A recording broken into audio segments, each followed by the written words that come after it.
Brookland News Live begins right now. Here's Jackson Mitchell.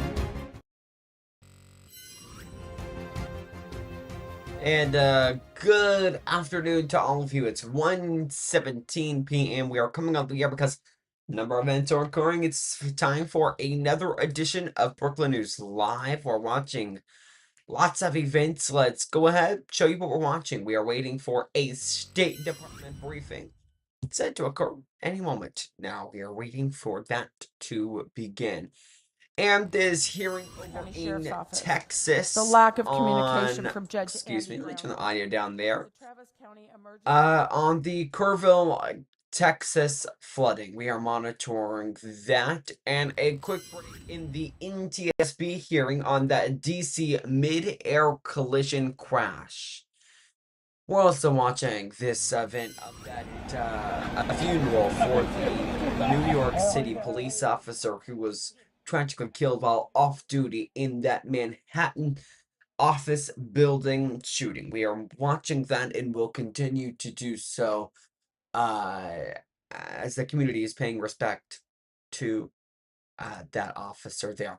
And as we speak, the State Department briefing is getting underway right now. Let's go live there and listen in. But happy to see you guys are here. So I'm going to start with some questions at the beginning, some comments at the beginning, and then go to some questions afterwards. So to begin, on July 31st, Secretary Rubio announced U.S. sanctions against Brazilian Supreme Court Justice Alexandre de Moraes, who used his position to authorize arbitrary pre-trial detentions and undermine freedom of expression. Moraes abused his authority by engaging in a targeted and politically motivated effort to silence political critics through the issuance of secret orders, compelling online platforms, including U.S. social media companies, to ban individuals for posting protected speech. As Secretary Rubio stated on X, our actions are a warning to those who are trampling on the fundamental rights of their citizens, and judicial robes cannot protect you. Turning to the Indo-Pacific, the White House announced that the United States has reached a full and complete trade deal with the Republic of Korea. This agreement, as the Secretary is meeting today with ROK Foreign Minister Cho Hyun, reflects the unwavering strength of the U.S.-ROK alliance, which has served as the linchpin of peace, security, and prosperity on the Korean Peninsula and in the Indo-Pacific for more than 70 years. Meanwhile, on Capitol Hill, the State Department reported to Congress that the Palestine Liberation Organization, the PLO, and Palestinian Authority, PA, are not in compliance with their commitments under the PLO Commitments Compliance Act of 1989 and the Middle East Peace Commitments Act of 2002. In response, the United States is imposing sanctions that deny visas to PLO members and PA officials in accordance with Section 604A1 of the Middle East Peace Commitments Act. These actions reflect our national security interests and our commitment to holding the PLO and PA accountable for undermining the prospects for peace. On the humanitarian front, the United States is providing $52 million to the World Food Program to deliver emergency food assistance from American farmers and producers to people in need in the Democratic Republic of Congo, Ethiopia, Haiti, and Djibouti. Under this new award, WFP will distribute 12,702 metric tons of food, yellow split peas, rice, vegetable oil, and Super Cereal Plus from our pre-positioning warehouses in Houston and Djibouti to support than 1.9 million vulnerable people. The United States is the largest donor of humanitarian food assistance globally, and the department continues to call on other donors to provide additional contributions to address global humanitarian needs. And before I turn it over to questions, I want to introduce our front row as spokesperson Bruce started last Tuesday, continuing the pattern here today. We have the Kyiv Post, Tehran, June Afrique, the Africa Report, News Nation, Bloomberg, SBT Brazil, and NHK. So with that, I'll turn it over to some questions. Thank you, Tommy. On the sanctions on the Brazilian Supreme Court judge just mentioned, what is the State Department position to the main reason that led to the sanction announced by the Department of Treasury? What did the U.S. find as the main threat? Well, look, Moraes is an activist judge that abused his authority by engaging in a targeted and politically motivated effort designed to silence political critics through the issuance of secret orders compelling online platforms, including U.S. social media companies, banning the accounts of individuals for posting protected speech. Moraes further abused his position to authorize unjust pretrial detentions and undermine freedom of expression. The actions taken by Moraes impact U.S. persons and companies, and the United States does not tolerate malign foreign actors who abuse their positions of authority to undermine freedom of expression of American citizens. So do other Brazilians, individuals might face the same sanction, or if there is any indication of new travel bans or visa restrictions for Brazilian citizens in general, now or in the near future, even next year when there is a World Cup? Well, I'm not going to preview what we may have in terms of further sanctions announcements or other actions there. What I can say is just point to this action and again stress how seriously we take this. Mm-hmm. And the last question, if possible, how is the diplomatic engagement among those two countries? Secretary Rubio had a meeting here on this matter. If the State Department has a position on this meeting. Well, I have no readout to provide on a meeting for you. Yes, Leon. Yeah, hi. I'd like to come back to what you announced. I mean, there was a statement this morning, but you repeated it, to the sanctions against members of the Palestinian Authority and the PLO. Could you specify to us who exactly are sanctioned, the officials that are sanctioned, and at what level? And could you explain to us a little bit the context of this coming really 2 days or a couple of days after the UN conference at the UN on the Palestinian statehood, and the push of many allies, U.S. allies, France, UK, Canada, for Palestinian state? Well, look, to stress, this is a biannual review that happens twice a year in every single year. And this report refers to the review period that ended in January 2025. So in terms of the timing of this report, this is a biannual report provided to Congress, and that's being provided here. It is the first report being provided under this administration. So in terms of timing, that's the timing, and that's why we're seeing this report now. In terms of specific individuals, outlined in the media note in terms of the policy, one of the many policy options that were available that is being implemented. I don't want to get into specific cases because ultimately, per the report, there is an opportunity for a case-by-case basis consideration for a waiver. And so we saw the media note outlining certain policy implications, the actions that were taken, but ultimately this is a case-by-case, or there is that option for in terms of a visa. Yes. Thanks, Tommy. Appreciate it. I'll take 2 more questions on this specific topic, on the PLO announcement, and then we can go on to a broader region for sure, but 2 more on this specific topic. But just to follow up with that, you, for example, for Brazil, for the Supreme Court judge, you didn't have any problems naming him and saying who it was. But in this case, you're not naming anybody. And could you give us a sense as to what level they are? How many people are we talking about? Well, so the sanctions will impose denial of visas for PLO members and PA officials. And again, to stress, a waiver may be considered on a case-by-case basis consistent with our national security interests. Yes. Thank you, Tommy. Appreciate it. You said you were going to take a few more questions on this. I'll take 2 more on this specific topic. Yeah. Broader So- region for sure, but on this specific one. So on that one, specifically, the previous administration engaged with Palestinian Authority to find a solution for the future governance of Gaza. And that administration and Trump administration also said Hamas has no place in Gaza's future, a position that is widely shared by many other countries in the world. How does this action specifically impact Trump administration's ability to engage with PA? Maybe it doesn't impact it at all. Can you help us understand that? And were there any heads up given to Arab states about this action? Thank you. Well, I'm not going to speculate on what it will look like going forward, but what I can say is that the Biden administration in this biannual review also found them in noncompliance. They chose not to take certain actions. This is the first report of this biannual review that is under this current administration. And we decided to take one of a few actions that were available in terms of once we identified the noncompliance. That is what this indicates. There's nothing further to read beyond this report except for the report finding noncompliance, as well as saying we are taking that action in terms of certain restrictions. But I'm not going to speculate further beyond that. And the Arab states? I'm not going to preview private diplomatic discussions. Yes. Sorry, one more behind, and then we'll move on to a topic. Thank you, Tom. Two things. Of course, I mean, some actions were taken against the PLO back in 2017. They shut off the office. they cut off all aid and so on. So this is also during the first Trump administration. I wanted to ask you that the Israeli media is reporting that Israel is going to annex part of Gaza and that they have a green light from the United States of America. That's what the government claims, the Israeli government. And that is at a time when the envoy, Steve Witkoff, is meeting with the Israeli government, meeting with Netanyahu, what has been described as a very decisive meeting. Do you have anything to elaborate on this? Can you share with us what is he discussing? Is it going to be, are parts of Gaza going to be annexed? Well, what I can say is what my colleague Caroline just spoke to. She spoke with the special envoy this morning. She outlined just a few minutes ago what the point of the meetings were, addressing the humanitarian issue, the situation that we are seeing, addressing next steps for Gaza. I have nothing further to add for her comments, but it is a clear indication that this administration is determined to getting as much aid as possible into Gaza without it being looted by Hamas. But does this administration look favorably at annexing parts of Gaza?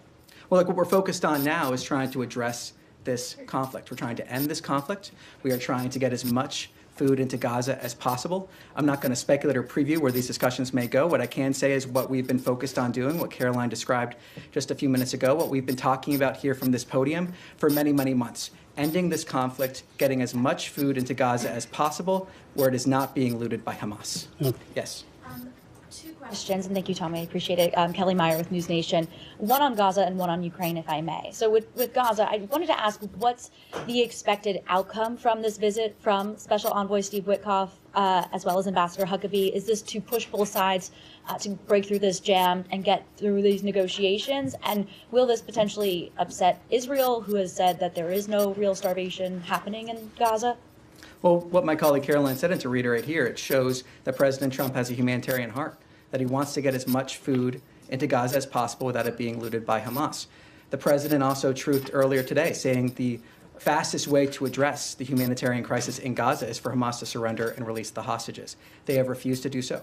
We've also seen the secretary speak earlier today about how there was a ceasefire in principle with an agreement, and then Hamas came and rejected the deal. That is the lack of good faith we are seeing from Hamas when it comes to these conversations. So ultimately, what this shows is that President Trump wants to get as much aid into Gaza without it being looted by Hamas as possible. That is a commitment we've had, and that's what this is showing. And just on Ukraine quickly, there's the talk about getting, European allies to pay into this fund in the Treasury Department, and then we would then send the weapons on to Ukraine. Do you have a sense of just how exactly you're going to make sure that these European allies do pay into this fund? And do you have a sense of how many so far have agreed to this? Well, I'm not going to comment on pending congressional action or refer you to Congress on that, but what I can say is talk about the NATO weapons deal that was talked about by the president. The fact that we have an agreement with NATO in order for them to buy weapons in which they can then send to other countries if they so choose. And I think this is part of an America First foreign policy and the burden sharing that we've seen pushed by President Trump and Secretary Rubio. The idea that we have other countries stepping up that makes stronger alliances, that makes partnerships stronger, while at the same time helping the American people, revitalizing certain industries, increasing the amount of purchases that we're seeing. So we're seeing that impetus from this administration. We're seeing the effort to make the NATO alliance stronger. We're seeing that NATO weapons deal also being implemented. So we're seeing that effort here to put America first. But when we do that, address these challenges in a way that we have our allies and partners also stepping up. Yes. If I may, the secretary in an interview this morning revealed that the U.S. engaged with, quote, Putin's top people, unquote, early this week, and they didn't pan out. Can you please enlighten us who met with whom? We know the secretary was in the building. He didn't travel. We know that Russian ambassador was in the building yesterday. Beyond that, there is no public record of any Russia-U.S. engagement. Well, I have nothing to read out for you from here. Were Ukrainians involved as well? Again, I have nothing to preview from here. And I know you have heard this from me before, that Kiev is under attack. And, last night we had unprecedented, again, attack on civilians. Timing of it is, eye-popping. Any reaction to this? Well, we have been clear, the president's been clear, and so has the secretary, about how we view recent actions from Russia. We've seen the president discuss the new timeline that he has in place in terms of actions he may take regarding Russia, secondary sanctions or other items. So what we are seeing here or tariffs, excuse me, and other items. What we are seeing here, again, is a clear indication and transparency from this administration about how we view these recent actions. The fact that we have tried, in good faith, to approach these discussions to encourage both parties to come to the table. We have seen that happen, which is a credit to the leadership of this administration, but also the fact, as the president said, we need to see action, not words. And so the president's been very clear on that. He's been very consistent, and he's spoken on this very publicly in recent days. Thank you, Tom. If I may, one more topic on Moldova, please. Moldova president yesterday, she revealed that her country is under attack by Russia. There's disinformation campaign going on prior to the election. Your allies in Romania also confirmed that. Is this something that you guys are concerned about? Is there anything you can do to stop this? Well, let me take that back and see if we can get you more details on that question. Excellent. Okay, yes. Thanks, Tommy. Following up on Caroline's comments at the White House briefing, she said there would be a new aid distribution plan announced in Gaza. Do you have any details? Will GHF be involved in that? Is it exclusively GHF? Will it involve additional openings of crossings, for example? Anything you can tell us there? Nothing to further add in addition to what the president has said on this. It is clear, though, from Special Envoy Witkoff's trip that this is a priority. We are working on this. We're trying to get as much aid as possible. We've seen the 100 million meals, of course, almost that number, being delivered by GHF. But the president wants to get as much aid as possible into Gaza without it being looted by Hamas. And then if I could follow up, the administration lifted sanctions on extremist Israeli settlers earlier this year. Is there any consideration of putting those sanctions back on, given there has been no change in behavior by these settlers and they have in fact killed more people in the months since? So I'm not going to preview what actions we may take here from the United States government. What I can say is that this issue, as Caroline described, was raised by the president to the Israeli government. The ambassador has also talked about the fact that he has raised this issue with the Israeli government. The fact that we need to see these attacks stop and we need to see accountability. Yes. Thank you. I'd like to ask about U.S.-Iran negotiation. Iranian Foreign Minister Alaguchi told Financial Times that U.S. must agree on compensation before nuclear negotiation, since U.S. attacked Iran's nuclear sites. Do you have any comment on that? Well, what I can say is that any demands for financial compensation from the United States to the Iranian regime are ridiculous. If the Iranian regime really wanted to save money or alleviate some of the sanctions policy, they would stop taking destabilizing actions. They would stop wasting money on their nuclear program. They would stop sending money to terrorist death squads across the region. They would stop oppressing their own people.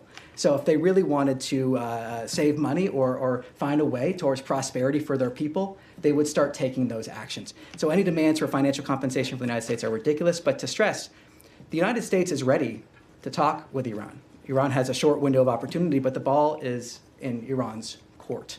So we're waiting to see what they do in terms of now it's in their court. Yes. Thank you, Tommy.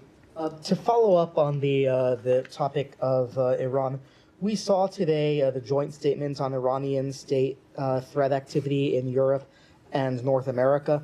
I was just curious about the timing of this statement with the U.S. and so many allies signing on, and whether this was driven by any kind of a spike in the attacks that you've seen since the U.S. has seen since the strike on Iran, or what was the catalyst for the particular timing of this statement, if there was any catalyst? No details to provide in terms of that. What I can say is these are discussions that have been happening with our partners for a long time, and it's an issue that we take incredibly seriously. And one other question. I know that Sunday is the deadline for 180 days since President Trump's executive order for a report from the UN and the United Nations ambassador from the U.S., as well as Secretary Rubio, regarding which international intergovernmental organizations, conventions, and treaties the U.S. wants to continue being a party to. Can you give us any kind of an update on where that review stands, or what kind of reforms the U.S. is looking for at the United Nations? Well, that review is ongoing. While that review is ongoing, we remain a participant in much of the UN system in order to advance our interests. I don't want to get ahead of what the president may end up deciding once that review is complete. But what I can say is that this is part of that effort, again, to put America first. And we're not going to be a part of organizations when it's not in line with our national interests. We're not going to be part of organizations that pursue policies that hamper the United States. What we're going to do is defend our national interests. And we're going to be looking at this in terms of this ongoing review to make sure that our participation in these groups does exactly that. Yes, Nadia. Go back to the PLO office. You just said that the PLO last question on the PLO. Yes, last one, please. Last one, okay. You said that the PA and the PLO are not in compliance of Act 1989 and of the Middle East peace commitment of 2002.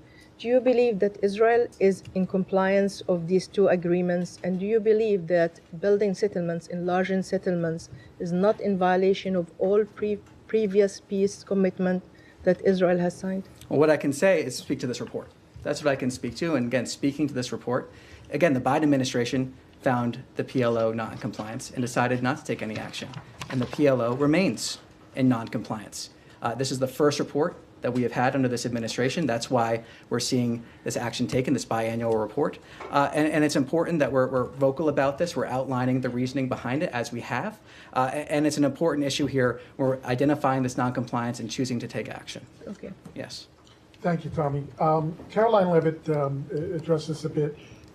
President Trump posted earlier today that the Canadian recognition of a Palestinian state could affect a trade deal between the two countries. So it goes beyond just disagreement with the countries supporting a Palestinian state. It looks like it's actually turning into action. To what extent does the recognition of a Palestinian state by these several countries over the last few days, how is it going to impact the bilateral relations between the U.S. and those countries? Well, the president's comments speak for themselves, though he also spoke about how, in terms of these recognition, that it is helping Hamas. The secretary also spoke to this. It could be seen as a reward for Hamas in many ways. We also actually saw on the day that Hamas rejected, as the secretary described today, rejected the ceasefire. Alrighty, we deal will was the same continue day to that monitor France this announced State their Department recognition. briefing as it is so important. The hunger in Gaza raging on. So devastating to see what we are hearing, and just what the questions have to be from the press, holding this administration accountable. I mean, it's just hard to. I think my analysis on it, it's really hard to get food to a country that is starving for so long. And it's gotten to the point that when they try to deliver aid, the U.S., other communities and organizations try to deliver food, it turns into just a large everyone just running for food, and it turns into people literally dying. It's so devastating. I want to turn now, though, to some more news that we are following at this hour. Stand by here. We'll get it to you. We are watching right now Senate Dems holding a press conference. Senate Minority Leader Chuck Schumer there on the other side of your screen. Let's go live over to it and listen in here.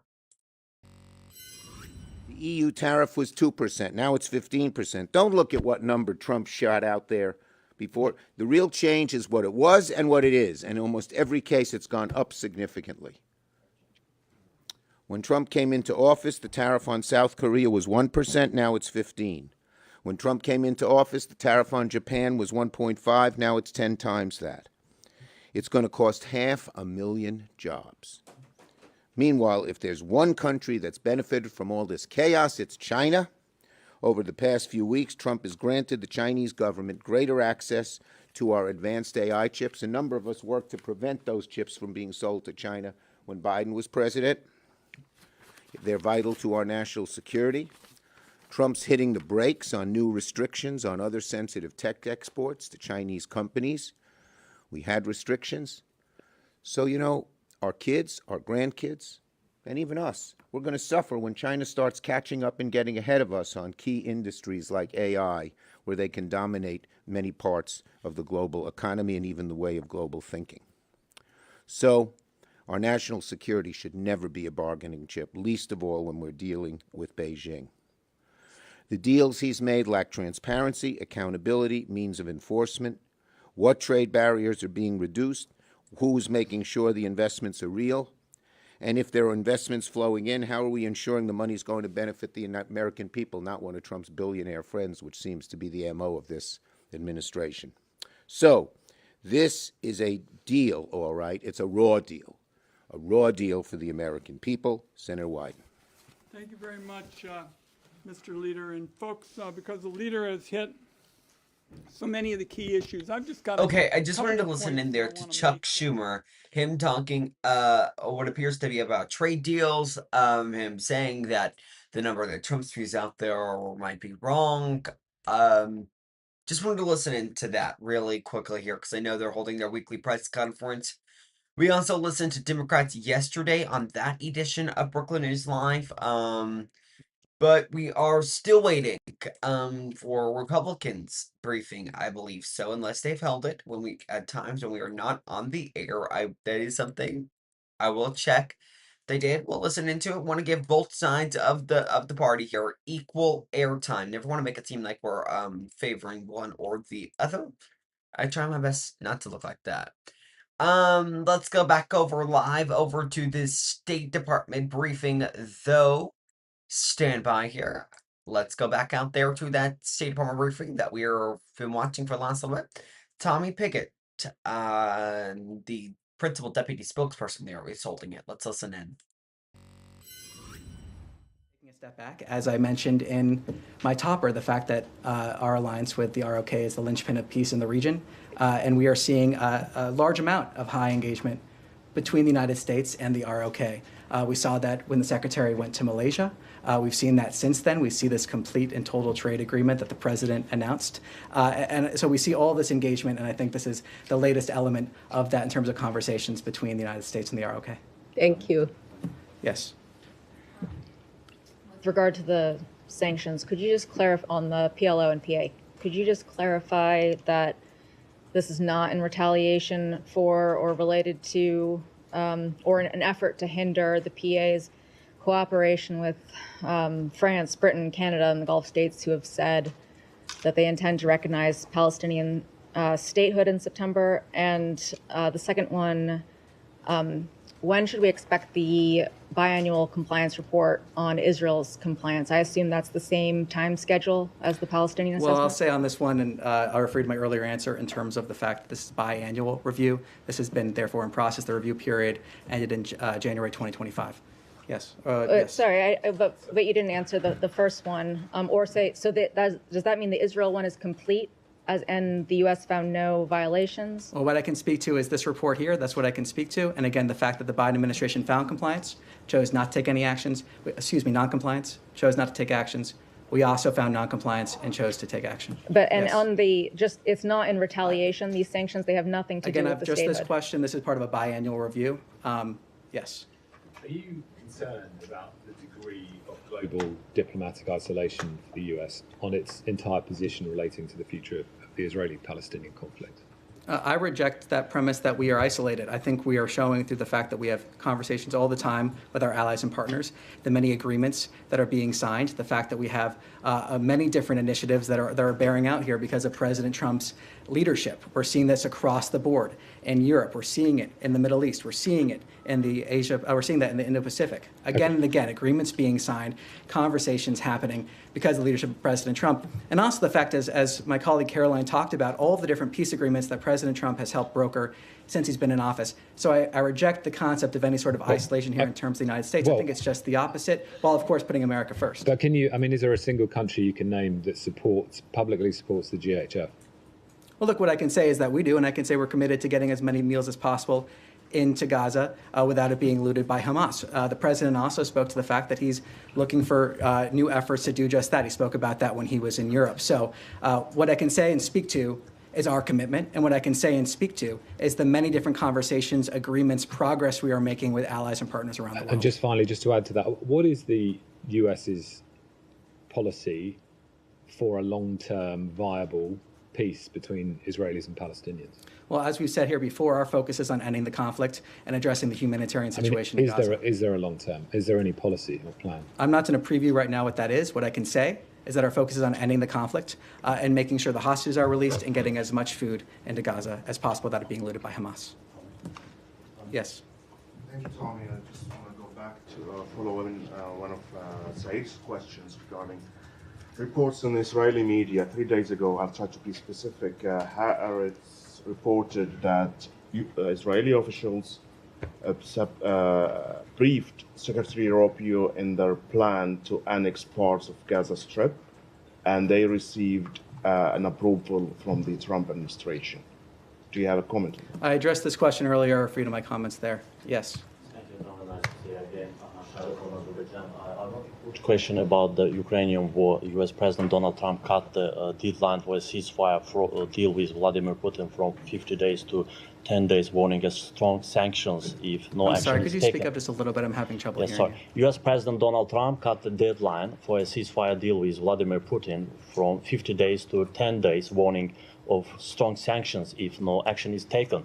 But at the same time, we see Russia continues to capture new towns and villages almost every day, and these raise doubts about Russia's real intentions. Do you think this move can lead to real peace talks, or is it just a political pressure? And what could be the consequences if Russia keeps expanding its attacks while ignoring the ceasefire deadline? Thank you. Well, I'm not going to preview what the president may decide. He's been clear in terms of the broad considerations he's making. He's also been clear on the timeline that he has. What I can say in terms of our transparency on how we view Russia's actions, that remains. I discussed them earlier here. The president has been clear on that. The secretary has also been clear, talking about what we've seen, the fact that we need to see actions, not words. And when it comes to this, the president talking about that itself when he was talking about moving the deadline, moving it forward. So ultimately, our hope is that we can get the sides to the table, that they can have conversations towards a ceasefire, that there can be conversations that lead to a long and enduring peace. Our fundamental, our driving principle here is to end the bloodshed. That remains, that continues. That's why we've seen the engagement we have seen. That's why we've seen the actions we have seen. That remains our policy, that remains our effort to try to end this conflict. Yes? Thank you. On the Muslim Brotherhood, the Brotherhood is reportedly being considered for the designation of terrorist organization by the administration. It was asked today in White House briefing as well. My first question is, organizations like Hamas emerge from the ideology of the Brotherhood. Does the State Department view the Muslim Brotherhood more as an ideology or as a structured, centralized organization? Second, where does it fall in terms of U.S. national security concerns? Well, what I can speak to, again, is our view of Hamas and the fact that they have blocked peace, they have blocked ceasefire, they have been weaponizing aid against their own people, the fact that they are I'm the asking reason we're about saying Muslim this. Brotherhood. Yeah, so, but I can talk about in terms of, you mentioned Hamas, so I'm speaking to that. Oh, in terms of our broader, that's what I'm speaking to here. In terms of our broader policy, when we're looking at different groups in the region, let me take that back and see if we can get further details for you. Appreciate it. But in terms of our view of Hamas, we've been very clear on that. Yes. I wanted to follow up on a question you took back on Tuesday from my colleague. Do you have an update on what the plan is for the millions of dollars of contraceptives that are currently sitting in a warehouse in Belgium that are meant to be distributed to lower income countries under USAID? So we're still in the process here in terms of determining the way forward. What I can say again, and to clarify, we're not talking about PEPFAR products. We're not talking about contraceptives in terms of condoms. We're talking about select products that were purchased under the previous administration that could potentially be abortifacients under the Kemp-Kasten Amendment, and as well could potentially violate Mexico City. So we are in the process now of determining that pathway forward. When we have an update, we will provide it. Yes, sir. Thank you. Thank you. UNIFIL's mandate in southern Lebanon will end in a few weeks, in fact, by the end of August. So my question is whether the United States is going to support the renewal of the mandate of UNIFIL, and what do you expect regarding from the Lebanese government regarding the disarming from Hezbollah? Well, we've talked about that here from the podium before in terms of needing to see that disarmament of Hezbollah and the Lebanese government's role in that. I refer you to those comments. In terms of your first point, let me see if I can get more information for you on that. Yes. Yeah, thank you, Tommy. A question on Europe. So we saw the trade deals of 50%, and I'm reading an article from the Italian Corriere della Sera that says that the Italian Foreign Minister Tajani said that Europe couldn't do better than 50%, and that somehow they have to work on this number. But inside the Italian government, also in the European Union, there's some concern that because of the European will have to buy so much liquid gas, somehow the United States would have a leverage on Europe on foreign policy when, as allies need to take decisions. So what would be the answer from the State Department to this? Well, in terms of trade discussions, I refer you to the USTR. Foreign policy, What I can say is that this is strengthening our relationship with our allies and partners in Europe. This is about strengthening our relationship with the European Union, but also bilaterally with different countries in Europe. That's what these agreements are doing through this rebalancing. And we saw that in conversations with the president when they were talking about this deal just when he was in Europe. That rebalancing that was necessary in order to lead to those long-term, stronger relationships. So that's what we're seeing. That's what we're seeing in a lot of these deals that end up benefiting countries around the world. And it's, again, showing President Trump putting America first. But when we do that, we can find common ground and lead to benefits for everybody. All right. All right. Thank you very much. Thank you. Thank you, Tom. Thank you.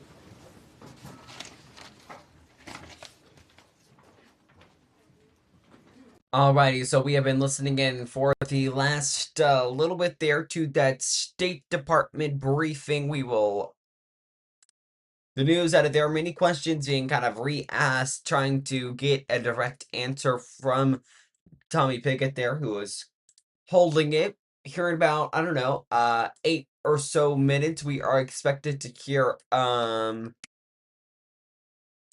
Arkansas State Police officials hold a press conference on the Devil's Den double homicide. The suspect was arrested. Let's take you to that story now, if we can. Give me a second here.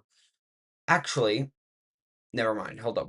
Actually, let's keep taking you to the story. Give me just a second.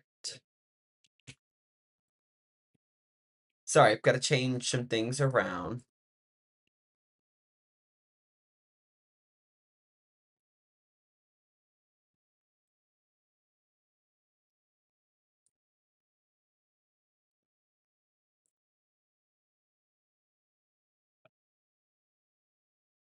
Okay, let's go over to. Okay, we are still waiting for a feed into the press conference for that.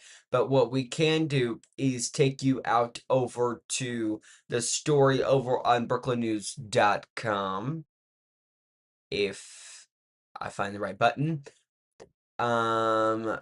Let's take you there and I'll read it, the updated version, because I know we have an update on it. It says this was from last night, because that's when the news began to come in. It reads, quote, special agents with the Arkansas State Police have arrested James Andrew McGann, 28, of Springdale. McGann was apprehended at 4:57 p.m. on Wednesday, July 30th, at a business in Springdale. He faces 2 counts of capital murder. Clinton David Brink, 43, and Kristen Amanda Brink, 41, were killed while hiking with their 2 daughters. This is the story that we had previously on BrooklandNews.com. It reads, I'll just read a part of it. It says, I'll just read this part just to kind of give you guys context on why he was arrested. What are the capital murder charges from? It reads, on Saturday around 2:40 p.m., the Arkansas State Police received a report of a double homicide at a park in Washington County. Both were found dead on a walking trail. Investigators believe that the suspect responsible for the deaths likely sustained injury during the attack. So, that's the news, and they actually released 2 images that you can see there. I can actually click on them and see if you guys, there you go, you guys can see those a little bit. I'll move it around. I can move that more towards the center for you guys. This is one photo they released of him, and then they also had this sketch that the Arkansas State Police released of him. But this is the photo that we got from the Arkansas State Police following his arrest. So, we will continue to monitor this entire the Devil's Den double homicide. We're expected to see a press conference here in about 5 minutes or so. We have yet to get a camera into the room here. We are waiting for that to come. When it does, we'll take you there. I do want to go now, though, to another story we are following at this hour. Stand by. We'll take you to it.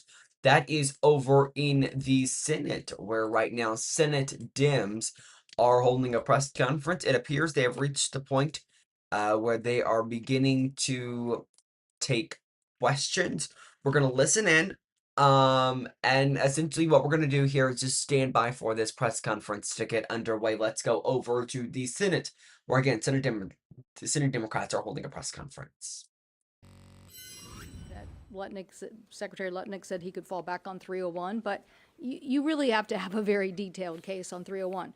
So listen, I represent two big companies in the state of Washington, Boeing and Microsoft, who just had great earnings reports. Why did they have great earnings reports? Because they're investing in next generation technology and they're selling into a global market. Okay, the president is proposing a contraction of us doing that. He's not proposing, he's cutting all the science and R&D. He's cutting all the things that said come to the United States and make these things. And as my colleagues just mentioned, he's making all our allies mad. So they're thinking, well, how do I counter the United States? Instead of saying this is a global market, lots of opportunity. How are we going to reach those markets? How can we get our products into those markets? And so the cost on the American consumer, and I think the president thinks, oh, well, somehow they'll come back. You might force some elements to come back, but at what cost? And the growth that we've had in a global expansion is 95% of consumers live outside the United States. The United States should be attracting the best and brightest, making the best and the best products, and selling that on a global stage, not this contraction. And do you think you can get more Republicans on board to check these powers? Well, so yes, I do, because my Republican colleagues have said, let's see the deals. And now, while there's a lot of trumpeting of these deals, so to speak, they are handshake deals. You know, the Wall Street Journal called them willy-nilly. I just think they don't represent the scope of what my colleagues, when you think about the first Trump administration and what happened with China, where they didn't follow through anyway, and our farmers were hurt, and then they came to Congress and said, you cough up the money to make our farmers whole, which taxpayers ended up doing, is not what I think my Republican colleagues have in mind. So I think as these details of these deals become clearer to them, I think you probably will hear more from them. Okay. Yes, ma'am. On the topic of unprecedented, because you mentioned that word, it is unprecedented that some Republicans are saying they want to go nuclear on changing the Senate rules, but others I talked to want to do this in a bipartisan manner. Tillis, for example, mentioned working with Democrats. Are you supportive of doing that? We certainly want to work in a bipartisan manner. First, remember, we're staying here, not because of us, but because John Thune wants us to stay here. Second, we are exchanging paper and conversations to try and come up with a bipartisan agreement. Last one. Yeah, one of the things that you guys are working on in a bipartisan way so far is appropriations. Yes.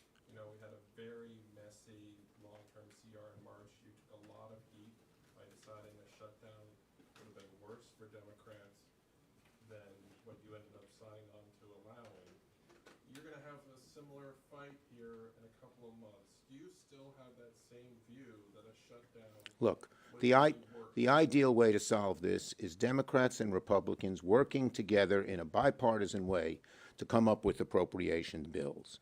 And we're making some progress on that. Senator Murray and Senator Collins are working together, and that's the way we ought to go. We hope Republicans will join us that way. Thank you, everybody.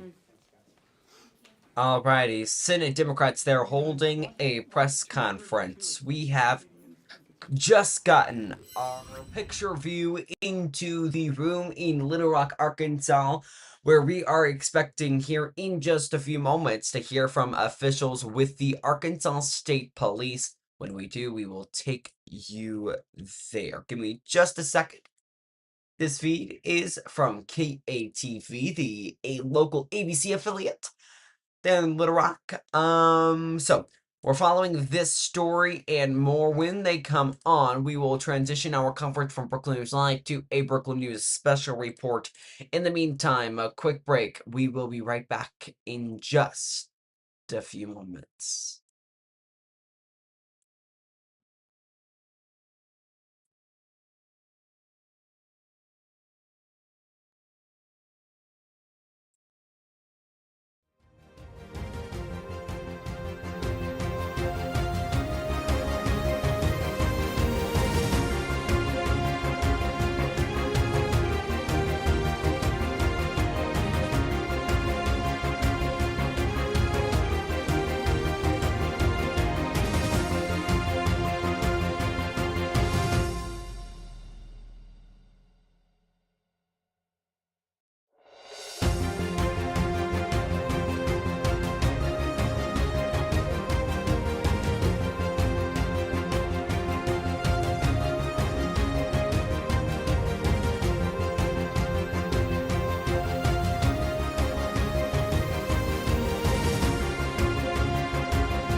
And welcome back into Brooklyn News Live again, continuing to monitor this right here, where we are waiting for the Arkansas State Police to hold a press conference on this Devil's Den double homicide where a couple was killed. We've just seen Arkansas State Police officials begin to enter the room. We are now going to transition to a Brooklyn News special report.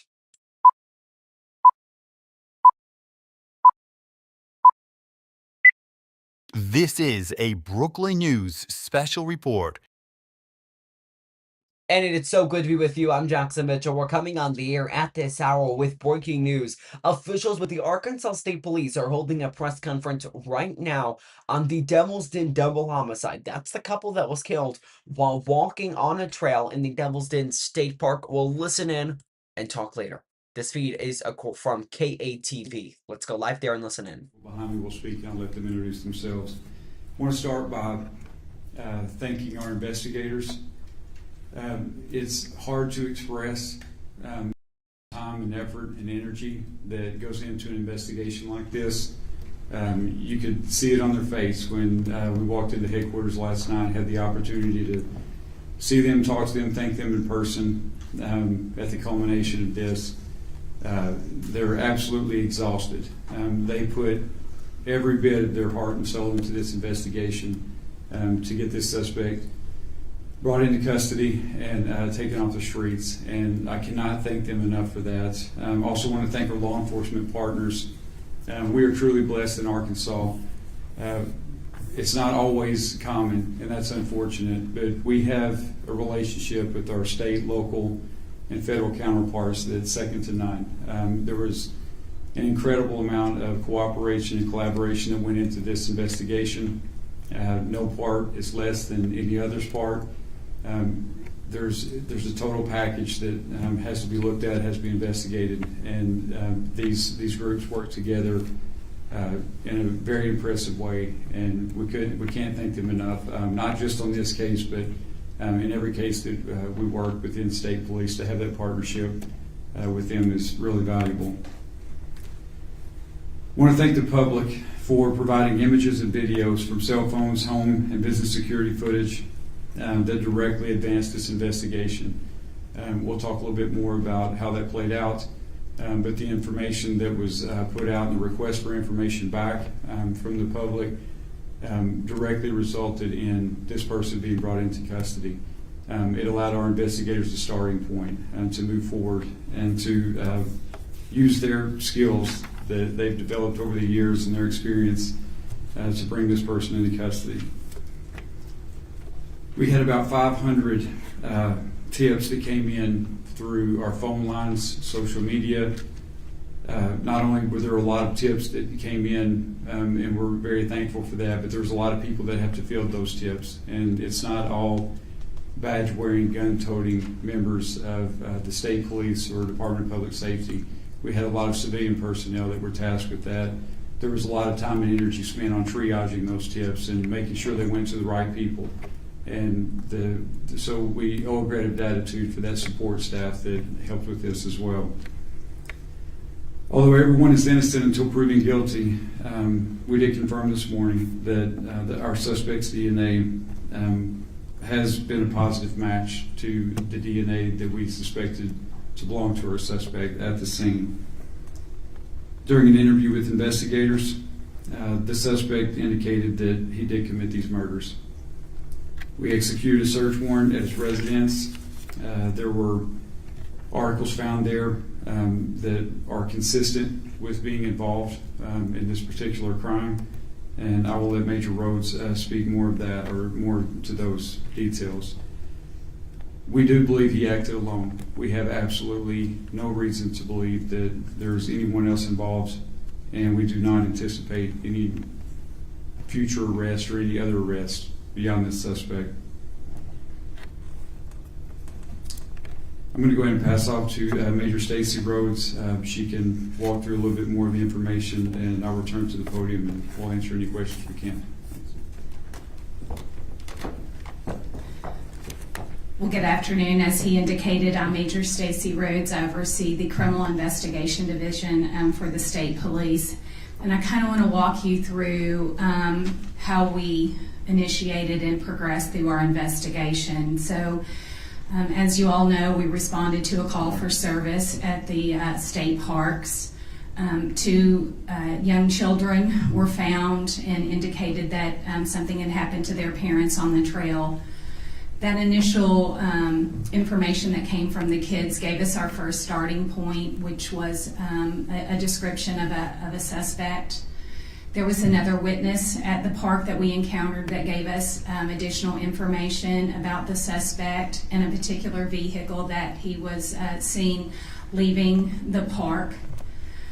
With that, we took the information, completed and let me kind of, we'll start there. So from there, we had a pretty good description of our suspect. We did our initial release. Other witnesses came forward that were on the trail during the time that the murders occurred that did not see the murders, but brought forth video footage, photographs that they had taken on their day trip to the park.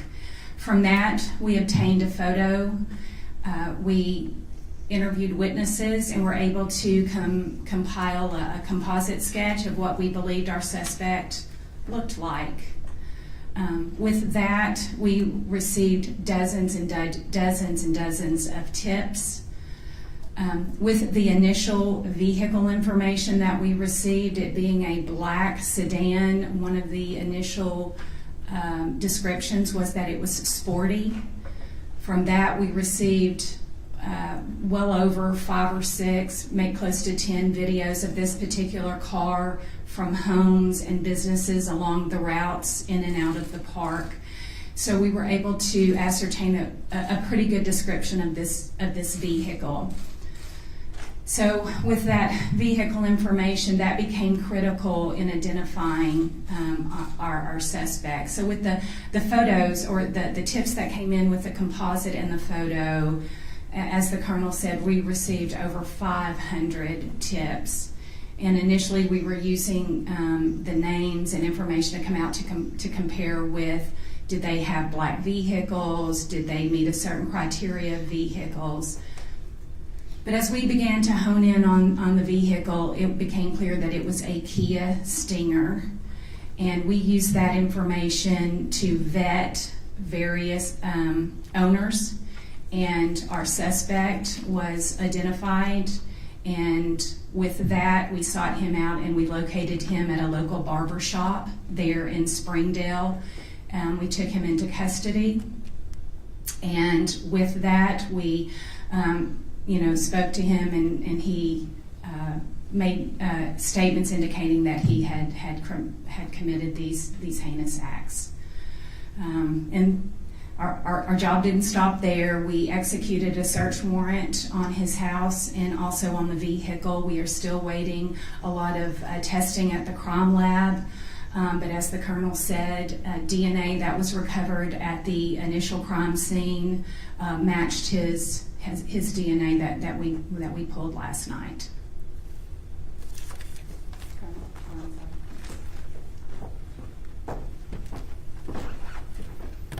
Good afternoon. My name is Brandon Carter. I'm the prosecuting attorney for Washington County, Arkansas. The first thing I want to say here today is that my thoughts are with the Brinks family. There are 3 girls who tragically lost their parents in this case. And although today is a good day for law enforcement, there's a shadow over it because of the tragedy that occurred on Saturday. I want to commend the state police for the work they did in this case. I couldn't be more proud to be an Arkansan today. I couldn't be more proud to be a resident of Northwest Arkansas right now, and am confident and satisfied with the work that law enforcement did in this case. Especially, I want to note the cooperation I saw between local agencies in this case. I could name them all off, but I have a list here of 7 to 9 agencies that worked hand in hand to quickly solve this crime, and I commend every law enforcement officer that worked on this case. I also commend any member of the public that provided us information that led to the solving of this crime. I want the public to know that they're safe. The defendant in this case is innocent until he's proven guilty, but I'm confident that we have the right defendant in this case and that the public need not worry going forward. Someday they're going to open Devil's Den State Park, and I'll be on the trail myself when that happens. The defendant will be spending time in Washington County Circuit Court over the course of the coming days. It is my intention to use the full weight of my office to bring this defendant to justice for the Brinks family.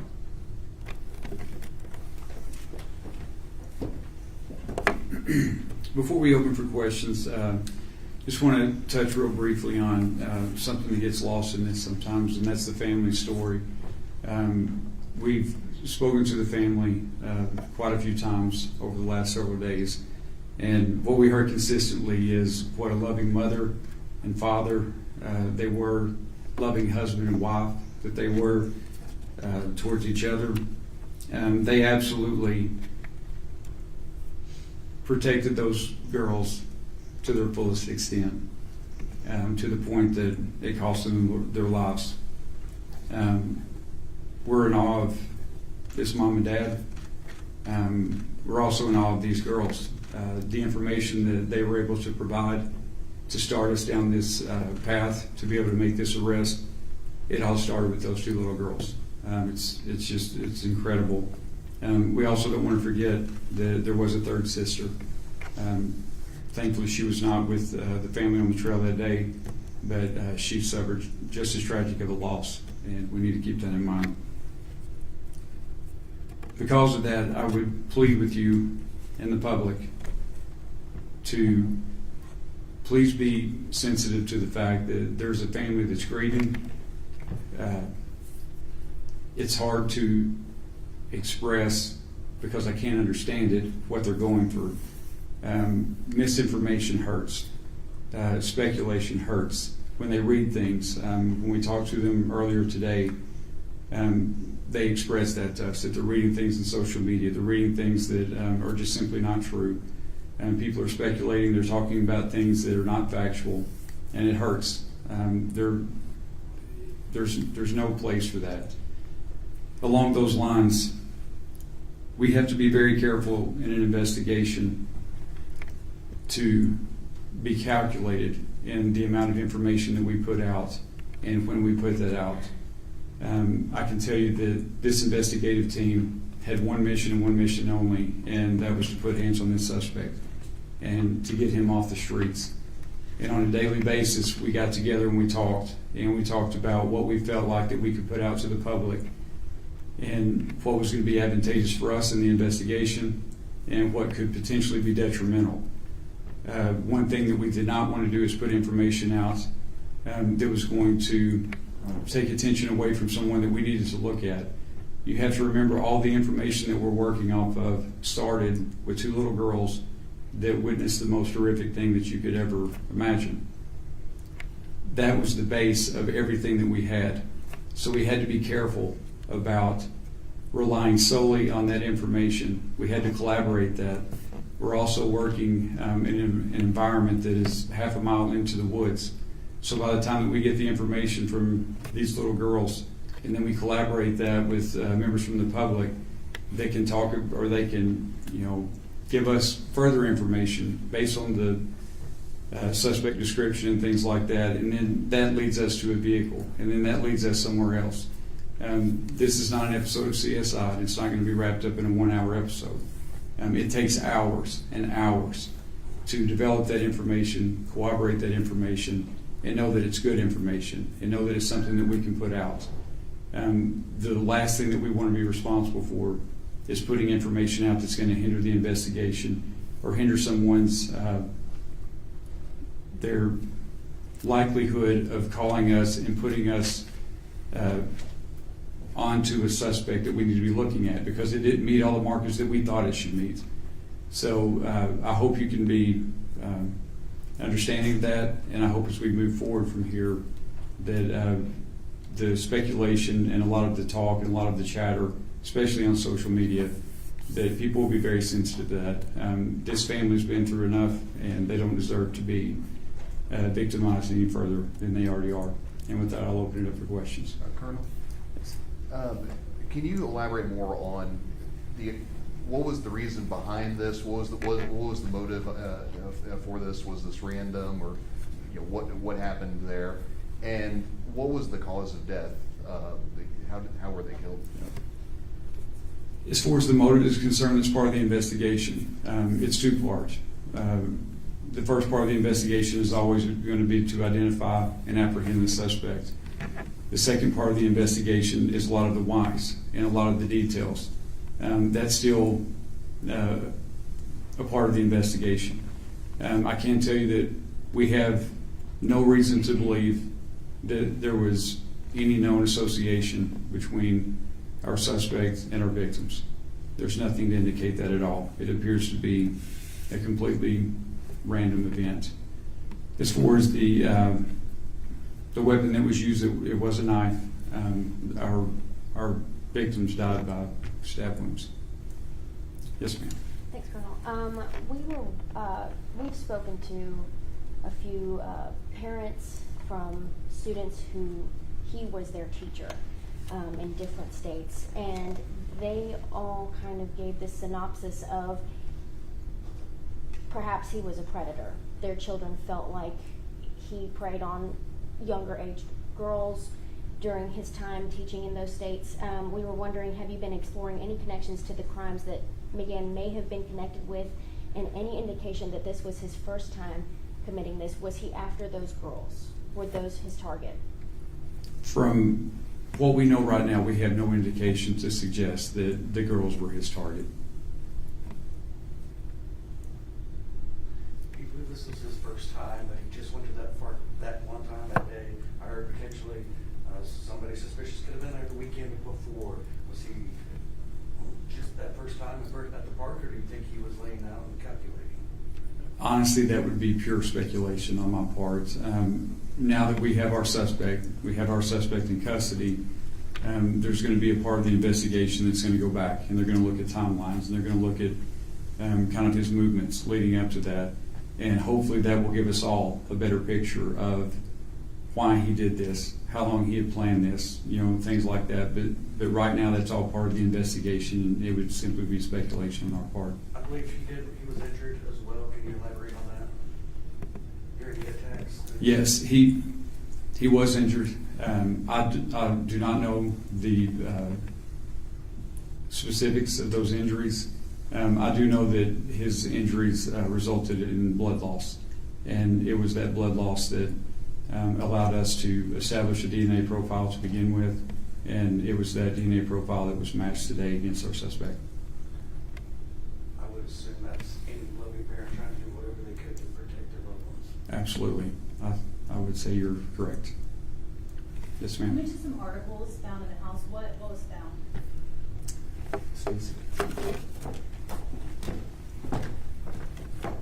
So if you'll remember the photo that was of the back of our suspect, we did find items that were consistent with what was seen in that photograph. Was the weapon there? Well, we don't know that it's the weapon, but we did collect some knives from the residence. We won't know until we test it, obviously. The arrest itself, did he resist? Was he easygoing? What did that look like?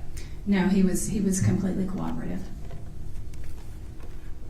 Can you speak on the terrain, the area that the victims were found in regards to the girls getting to safety to get help?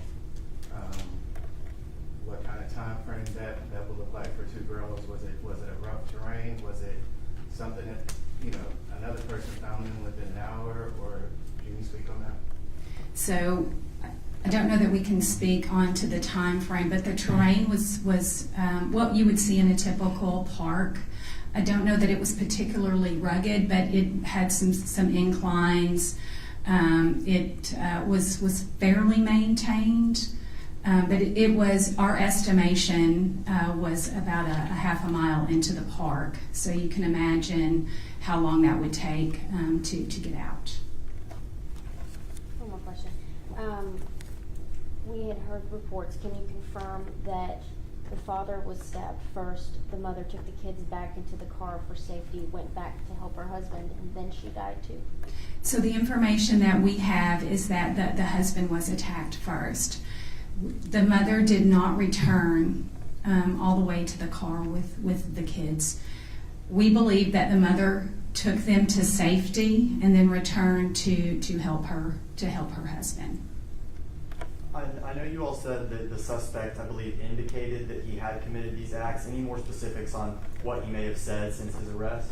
We're not going to comment on that at this point. It wouldn't be fair to the continuing investigation.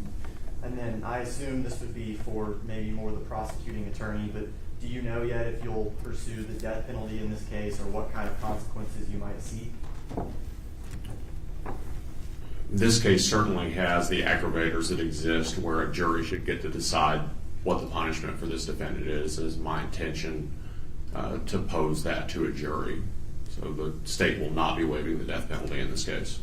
Have family members said that they want you to seek the death penalty? I'm not going to comment on that. Did he indicate he plans to plead guilty to this? Defendant's innocent until proven guilty at arraignment. I anticipate he will plead not guilty, as is custom.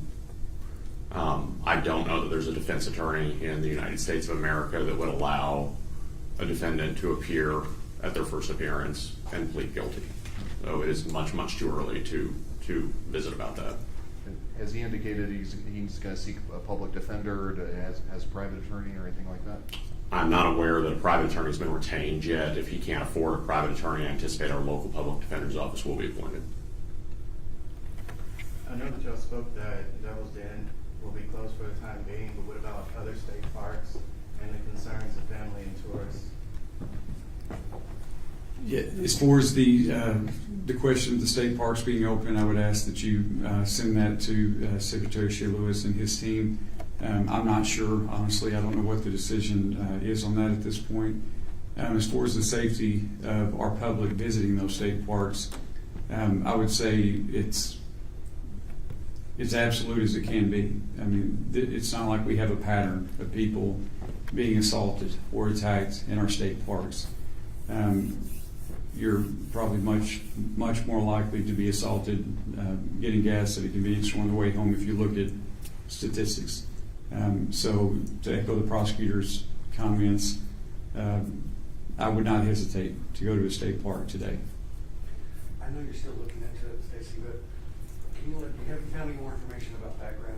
Last night you recently moved to the Springville area. Do you have more information you can share? And just employed by the Springville School District, what else can you tell us?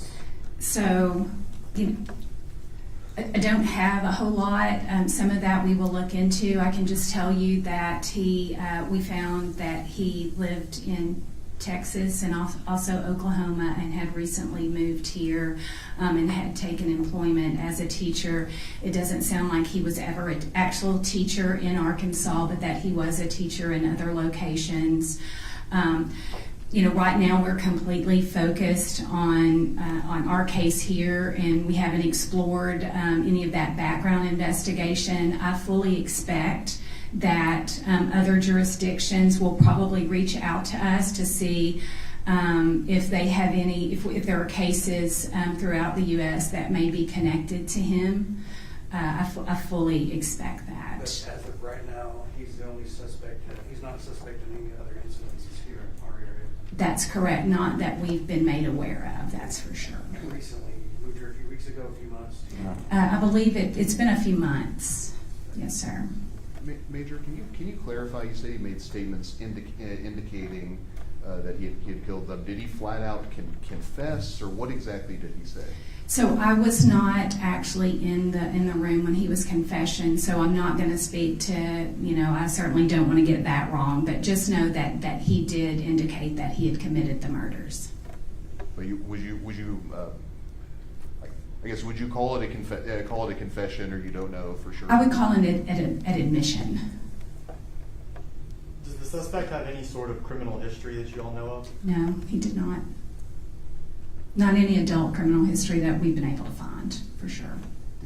Did he indicate why Springdale's not that far from the state park? Any indication why he, for 5 days, stayed so close to the scene, or was he planning on fleeing the area or the state at some point? There was no indication that he was going to flee the area. He actually had a residence in Springdale, so that's why he was in the area. But he gave no, I mean, it doesn't sound like he was making any attempts to conceal. He didn't conceal his car or any of those things. Yes, ma'am? Any history of mental illness? Not that we know. We're still exploring. We just took him into custody last night, so we're still, vetting a lot of the information that we don't know about him to this point. How did police pinpoint him at the barbershop? Good old-fashioned police work. Was there any technology used or that aided in the investigation? Absolutely. Can you elaborate on that? Like, were there any license plate readers or anything that gave a tip to where he was at that point in time? I'll just say this, that there's rarely a case that we work that doesn't include those types of things, so we used everything. When I say that it was all hands on deck and there was no stone left unturned, it involved all of those technological aspects. With the high volume of tips that came in, can you elaborate on how you sort of knew which ones to look into? So we had a really good filtering system, and we are aware initially there were some issues with tips and the phone system that we had in place at that time. Once we implemented the tips line, we had a team around the clock filtering through those, and we had a pretty good matrix of the ones that we would push to the top and the ones that we would term a lower priority. So it's, but most of, if we got indication that it involved video, photographs, a first-hand account at the park, those were our priorities. And I understand that every case is different. But you, for many years, investigated the worst crimes. This typical, a random crime like this, and a person goes back and gets a haircut in the same car. Nothing about this case is what I would call conventional. In my 27 years that I've been with the state police, this is probably one of the most heinous that we've had, especially the aspect of just how random it was. It's when we were talking last night in the command center that it was every agent's worst nightmare, because in a typical investigation we use what we call victimology, and you can usually kind of pinpoint something that a victim has done or the circumstances they're in, whether it's a domestic violence or just drug related. You can typically narrow down your suspect pool. We had no way to do that in this case, so it made it particularly difficult. And what makes the work by our agents so extraordinary. Yes, Was ma'am. the suspect trying to change his identity at all? We don't have any indication that he was doing that.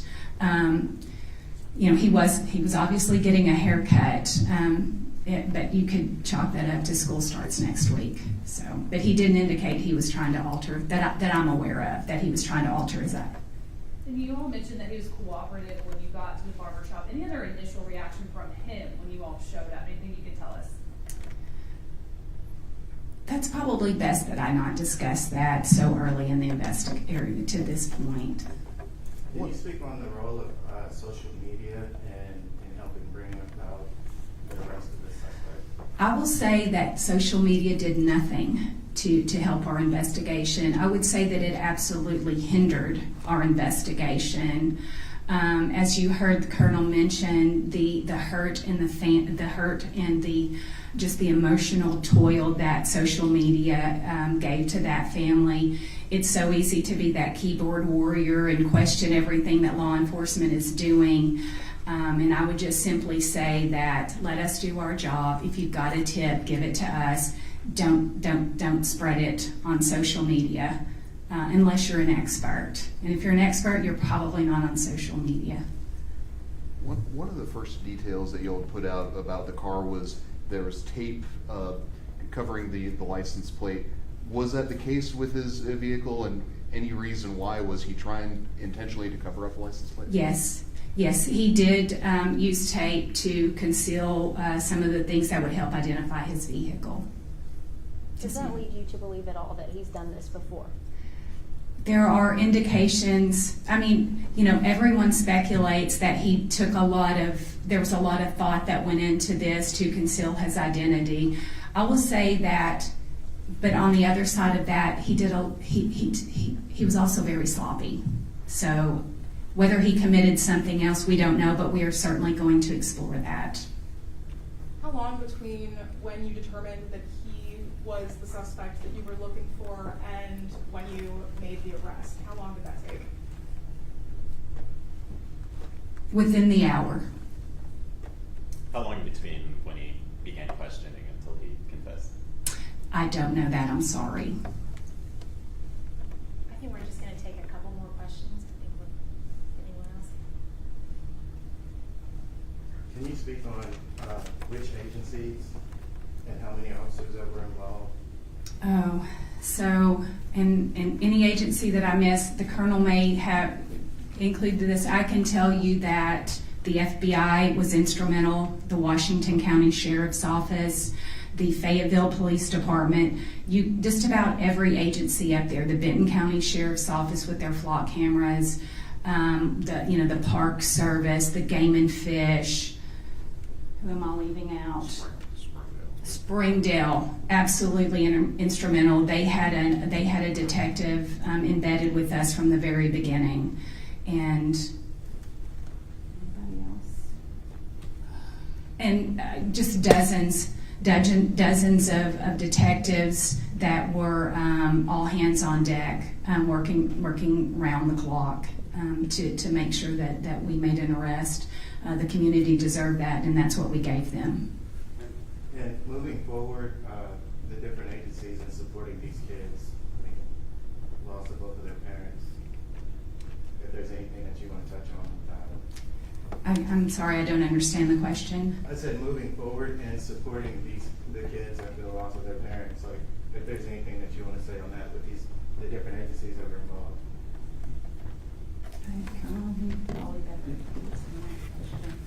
I'm not sure if I understood the question exactly, but I can tell you that Governor Sanders has been in contact with the family multiple times. She's expressed the absolute heartbreak of the state, the support and the prayers that that family will receive, not only from her and her family, but from the state of Arkansas. In addition to that, she's made available any resource that family needs during this recovery process from state agencies, whether that be law enforcement or other type of support agencies. I can also tell you from someone myself that has spoken with the family multiple times, they're an incredibly strong family, and they have a very, very strong family support in place. I have no doubt that those three girls are going to be well taken care of, and they're going to get everything they need from that family. And they also know that if they have a need that we can assist with, we being the state of Arkansas, any type of state public entity, then we will absolutely do that. Lastly, I know while the investigation is ongoing, you're conducting an internal review and to see could things be done better when it comes to call transfers and information being released. Am I correct? Can you talk to me about that? Yes, we will always, after any significant incident, we'll debrief it, and we'll look at what we did right, what we did wrong, what we could do better. I can tell you from our vantage point right now, it's hard for me to be critical of anything that our investigators did. They have, you know this. I know these guys. You know, I know our capabilities. But you forget, honestly, until you see it play out, you see the level of expertise and skill. Cannot say enough about our investigators, and you know, not only the skill set that they use to bring this suspect to justice, but just they put everything into it, their heart and soul. I mean, it was an impressive thing to watch, and so of what we could do better, I'm sure there'll be things. You know, y'all have heard me say it before. Our agency is comprised of human beings, and we're always going to make mistakes, and there's going to be things that we can fine tune. But from my vantage point right now, I have nothing but gratitude and respect for our investigators and the way this was handled. Colonel, one more question. Can you confirm when you spoke to him after the arrest that this was not, he didn't know them, he didn't know the family at all, this was just a pure accidental coincidence that he targeted them? I can confirm that, and again, as Major Rose said, I was not present for the interview, and I've not listened to the interview yet. But I can confirm that we have absolutely no indication, no reason whatsoever to believe that there was any connection at all between our suspect and our victims. I've got one more. Can you elaborate on the role that the FBI and federal law enforcement held in the investigation? Yeah, so the first thing I can tell you is how blessed we are with their partnership. The prosecutor and the major both mentioned all the agencies that were involved. What's always nice about that is they don't wait on us to call them. As soon as this was known, as soon as it was made public, honestly, I don't know how they found out as quick as they did. My phone started ringing off the wall from our special agent in charge of FBI in Little Rock, from the sheriffs in the northwest part of Arkansas, the police chiefs in that area, HSI, you name it, just about every agency that you can think of immediately reached out to us for any support that we needed. I cannot specifically tell you what roles they played, but I can tell you that they played significant roles. There was, as the Major alluded to, there's part of the investigation that is looking at this from the standpoint that it's completely random. There's another part of the investigation that has to close the loophole of is there a connection at all between our suspect and our victims. And unfortunately in this case, our victims had recently moved here. Their origins are from California. They, I believe, lived in North Dakota most recently. So there's a lot of geographical space and a lot of people that had to be talked to. And we leaned heavily on our, not only our state and local partners, but other state and local, and absolutely our federal partners. I'm just curious about the communication challenges out there. I know we can't get cell service when we go out there. Right. How much did that affect the response, and how did that affect the investigation? Yes. The answer to that question is yes. It was very challenging. The fact that we did not have cell service and our investigators didn't have cell service, that other campers on the trail didn't. So, you know, again, it kind of goes back to the type of information that was coming in, the amount of information that was coming in, and the time lapse of the information that was coming in. It all factored in. To say this is an unusual crime scene, unusual crime in just about every aspect, it was extremely challenging. And all of those things came into play, from lack of cell service to the terrain itself. I think one more, and then we're going to wrap up. Yes, ma'am. Are the kids enrolled in anywhere near the school that he was going to?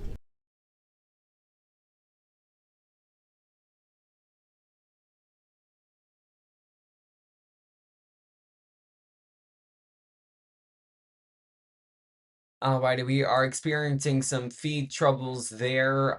They were just taking the last question. We got the good old loading signal. We've got our feedback in. Let's go back on live. I think one more, and then we're going to wrap up. Yes, ma'am. Are the kids enrolled in anywhere near the school that he was going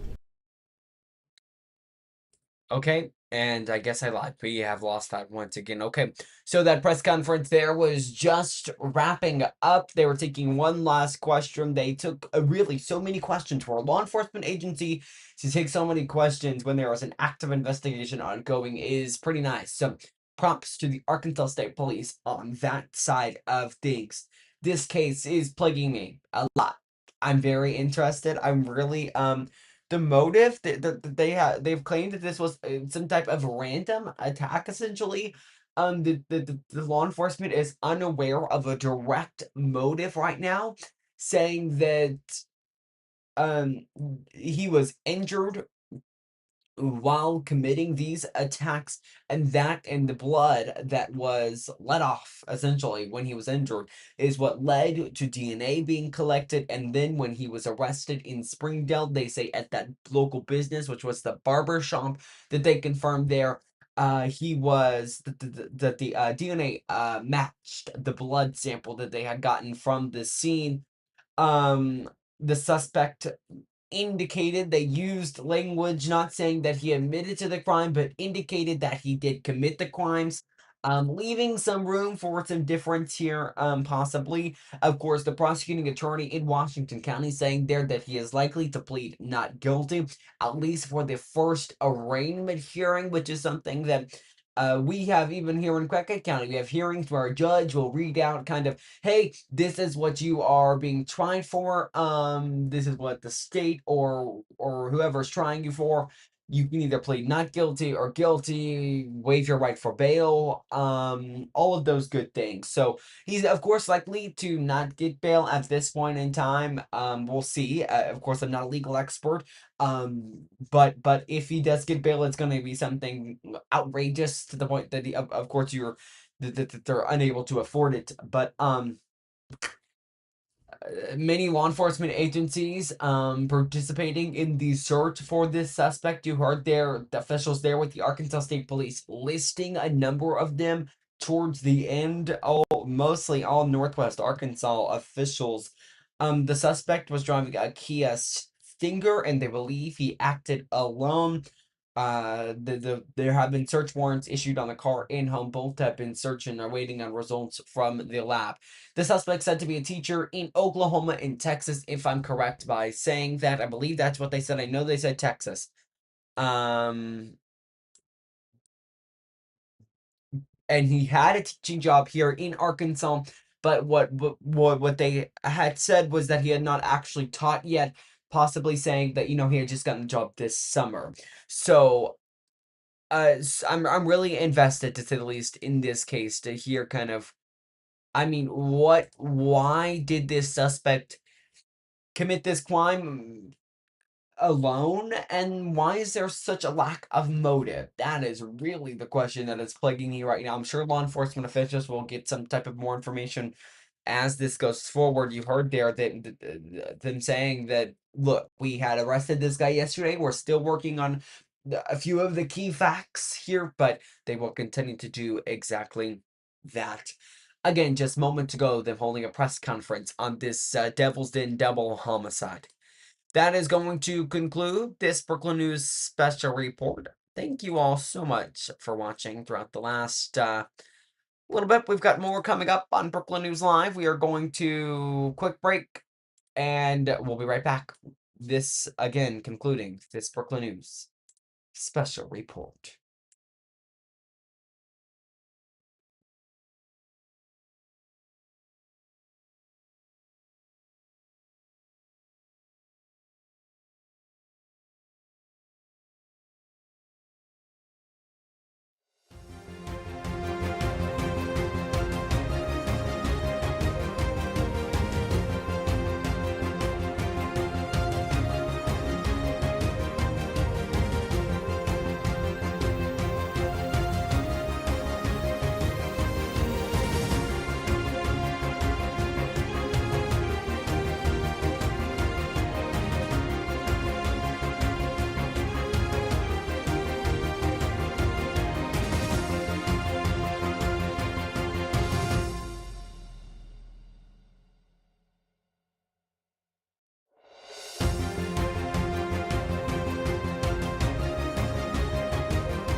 Hi, everybody. Welcome back into Brooklyn News Live. I'm Jackson Mitchell here on this Thursday afternoon. We're approaching the 3 o'clock hour. We are expecting an event from President Donald Trump as they take a look live there at the White House. A rainy day in DC. It's also a little rainy in New York.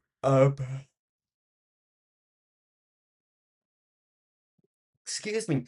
Lots of rain across the Northeast that we are monitoring and will continue to monitor that. We do want to go over to an event that is occurring and has occurred the last 2 days or so. The NTSB is holding hearings that happened for a mid-air collision. If you remember, January 29th it was a mid-air collision in Washington, D.C. Let's go live over there and turn the audio up and listen in here. Again, this is on this mid-air collision that occurred in D.C. soon after President Donald Trump took office. And if I remember correctly, it was the first day of Secretary of Transportation Sean Duffy's after being sworn into office. Let's listen in. On what we need to know. So a little bit of time I was awake last night. I did think it over, and I have continued to think that question over. And what I would like to do, and if you find acceptable, is continue. I am on panel 5, so I'll be here tomorrow as well. And follow up then once we've completed everything and I have a holistic view around everything that was covered and what wasn't covered and have that discussion. Fair enough. And I'm going to try to hold everybody that panel 5 will be tomorrow. It's a little bit of a joke. Okay? Maybe Monday. I didn't have the opportunity yesterday, but Mr. Lehman, how many years you been with the FBI? 37. A little long in the tooth? Very long. As someone who's probably at the highlight of their career, who may not have as many years left as Mr. Allen, I didn't get the chance to ask you this yesterday.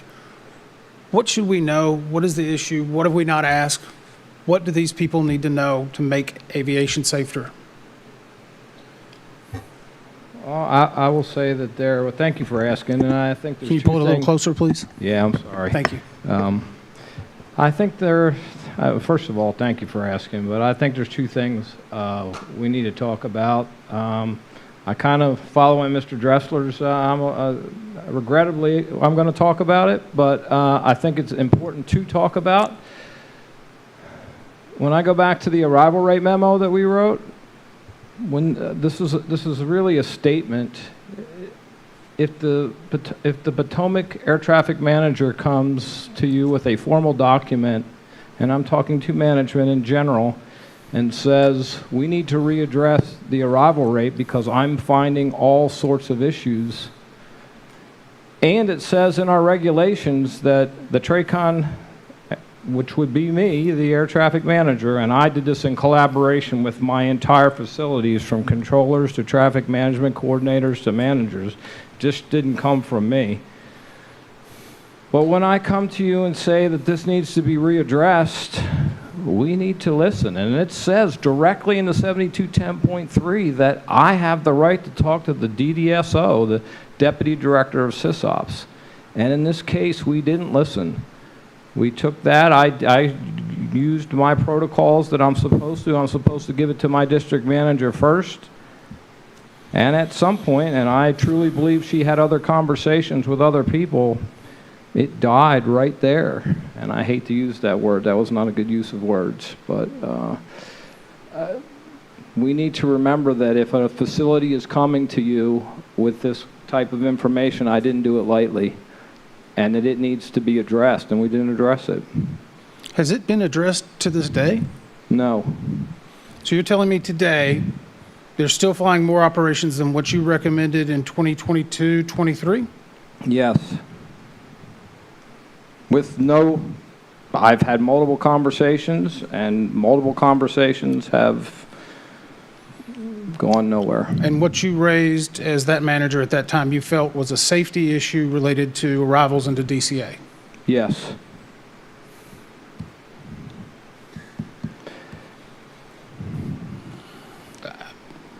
I have a second thing also that I Chair, think is important. Can we but extend the time for his answer at least? Yeah. Please go ahead. The time's yours. Don't worry about the buttons or the lights. What I want to hear is, I think everybody wants to hear. The second thing is, and I have discussed this with multiple entities within the FAA, just about anyone that would listen, but the Air Traffic Safety Awareness Program is obsolete, it's ineffective, and it reduces accountability of individuals. And no one wants to readdress it. I used to go, previous years, 2022, 2023, I would go around and I would say that we need to go to ATSAP, which is its acronym 2.0. Since the crash, 2.0 won't do. We need to completely redesign the program or get rid of it and come up with a better program. That being said, I've offered to sit on whatever board, whatever way we want to readdress it, to give my points of view and listen to everyone else's for that matter. But that has fallen on deaf ears also. Mr. Lehman, are you worried about the safety of the airspace, the NAS? Yes. Do you want to be that next person that has to sit here again? No. What can we do to fix it? We can start listening to the facilities a little bit more, and we can take the ATSAP program, which is from 2009. When I say it's obsolete, there may have been a few years where it was a good program. It is not anymore. We need to readdress it. We need to completely change the way it is done. Me personally, I was a controller for 19 years when we didn't have ATSAP, and I know some of the things that we did to address safety issues, to address performance issues. Do I want to go back to exactly they were in 1990? No, there were some things that weren't very good about that now. And we did readdress it, but we need to readdress this program also. Okay, I'm actually going to come back to this, but not right now. Mr. Fuller, FAA Order JO7110.65 Alpha Alpha prescribes air traffic control procedures and phraseology for use by personnel providing air traffic services. We've been talking a lot about visual separation, and I want to make sure the families and others understand what we're talking about here is regarding air traffic control procedures. So, Chapter 7, Paragraph 721 outlines the procedures and phraseology for applying visual separation. This was pilot-applied visual separation, correct? Yes, versus ma'am. tower-applied. Correct, ma'am. All right, so under the standard operating procedures, pilot-applied visual separations requires 1, ATC must maintain communication with at least one of the aircraft involved and ensure there is an ability to communicate with the other aircraft. That occurred, correct? Yes, ma'am. 2, the pilot sees another aircraft and is instructed to maintain visual separation from the aircraft as follows. ATC must tell the pilot about the other aircraft and include position, direction, type, and unless it's obvious, the other aircraft's intention. The phraseology for that is PAT 25, traffic. You provide the clock position and distance, direction, type of aircraft, intention. That's what's in the standard operating procedures. So I just want to go to the transcript of this event. At 2046-01, the local controller said PAT 25, traffic just south of Wilson Bridge, a CRJ at 1,200 feet circling runway 33. I don't want to say is that standard phraseology because most people don't even don't understand what that means. So is that in accordance with ATC policy? It's consistent with air traffic policy. Right. It's consistent. It complies. It complies. Yes, ma'am. Okay, thank you.